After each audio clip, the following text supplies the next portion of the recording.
Students ARDC Kandpal math classes में आपका बहुत बहुत स्वागत है।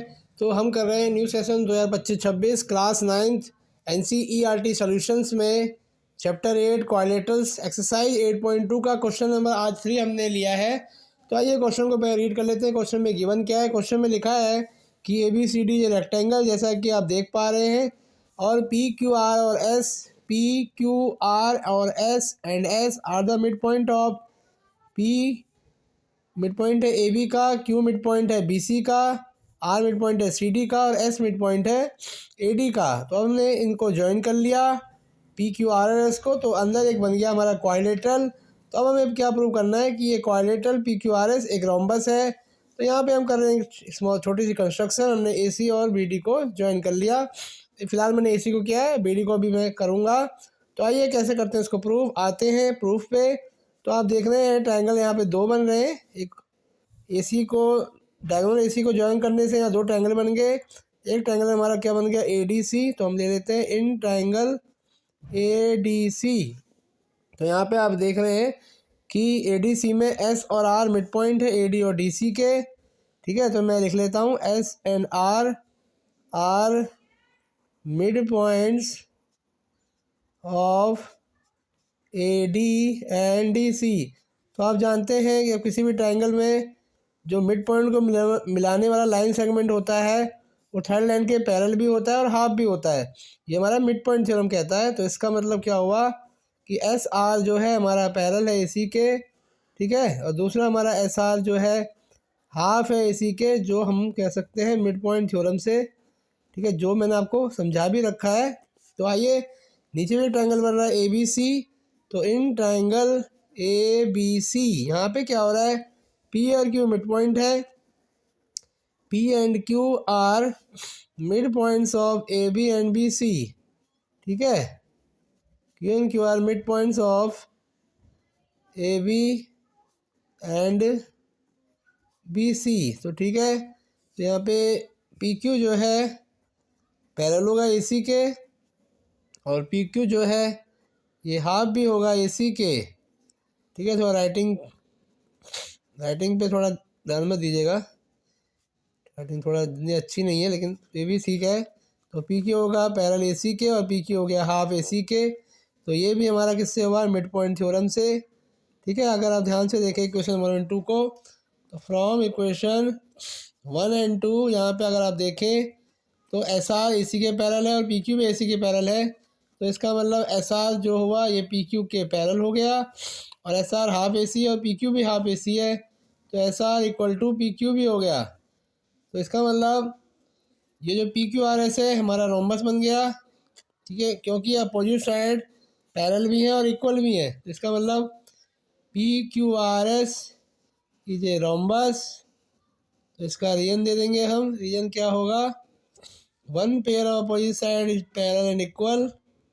One pair of opposite side is parallel and equal. तो इस तरह से हमारा ये तो प्रूव हो गया कि ये एक पैरेललोग्राम है, लेकिन हमें पैरेललोग्राम नहीं, हमें करना है रोम्बस प्रूव। तो रोम्बस प्रूव करने के लिए हमें क्या करना पड़ेगा, ABBC हमें PQ QR RS और PS सब हमें इक्वल प्रूव करना पड़ेगा। तो आइए इसको हम कैसे करेंगे। तो इसके लिए हम यूज़ करेंगे रेक्टेंगल की प्रॉपर्टी। पहले काम करते हैं BD को ज्वाइन कर लेते हैं। डायगोनल BD को भी हमने ज्वाइन कर दिया। ठीक है, अब हम यूज़ करेंगे पैरेललोग्राम की प्रॉपर्टी, रेक्टेंगल की प्रॉपर्टी होती है कि अपोजिट साइड पैरेलल भी होती हैं और इक्वल भी होती हैं। ठीक है, तो इसका मतलब ये हुआ कि अपोजिट साइड इक्वल पैरेलल नहीं, रेक्टेंगल की प्रॉपर्टी होती है, वो तो होता ही है कि डायगोनल इसके इक्वल होते हैं।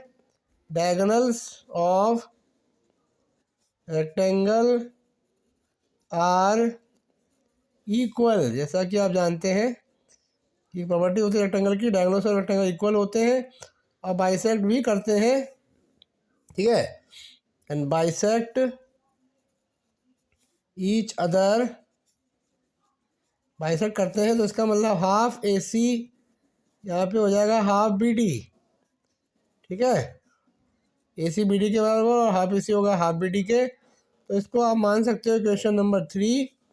ठीक है, अब एक काम करते हैं, अब इस ट्रायंगल को देखते हैं। In triangle B C D, in triangle B P, यहाँ पे भी मिड पॉइंट थ्योरम लगा सकते हैं। पी और क्यू यहाँ पे क्या हो गए, ओ मिस्टेक हो गई। ट्रायंगल बी सी डी में क्यू और आर, क्यू और आर, आर मिड पॉइंट्स।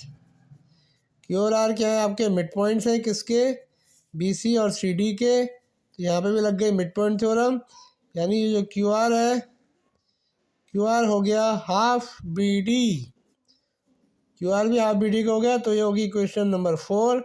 यहाँ पे हम बोल सकते हैं मिड पॉइंट थ्योरम। ठीक है, पैरेलल की हमें ज़रूरत नहीं थी इसलिए हमने नहीं लिखा है।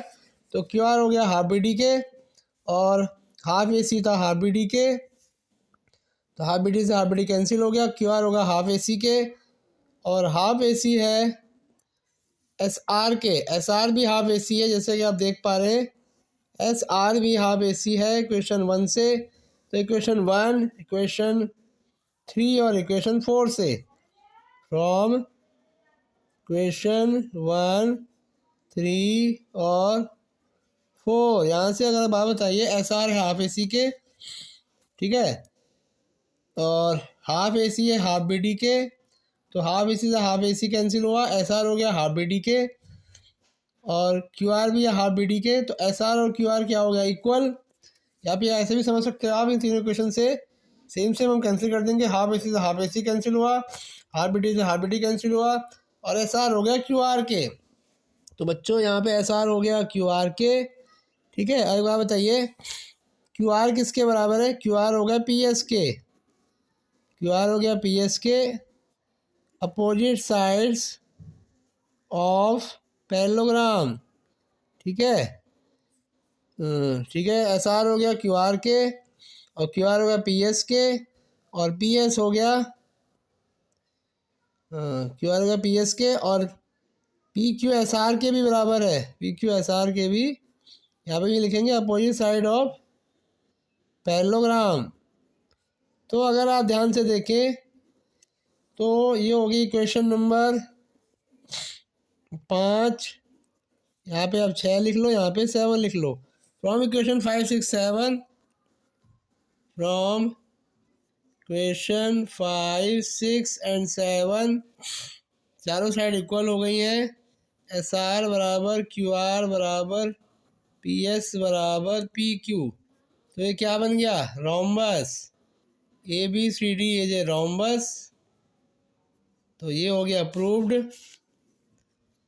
ठीक है, हैंस प्रूव्ड। तो रीजन भी आप समझ सकते हैं, रीजन हो गया इसका कि चारों साइड हो गई हमारी इक्वल, हैंस प्रूव्ड। तो रीजन लिख दो यहाँ, अगर लिखना लिख सकते हैं रीजन यहाँ पे, ऑल साइड्स आर इक्वल। किसी भी क्वाड्रेटर में चारों साइड इक्वल हो जाए तो क्या हो जाता है, रोम्बस हो जाता है। तो इस तरह से हमारा ये प्रूव हो गया। तो thank you student, thank you very much. बहुत ही इंपॉर्टेंट क्वेश्चन है। Thank you very very much.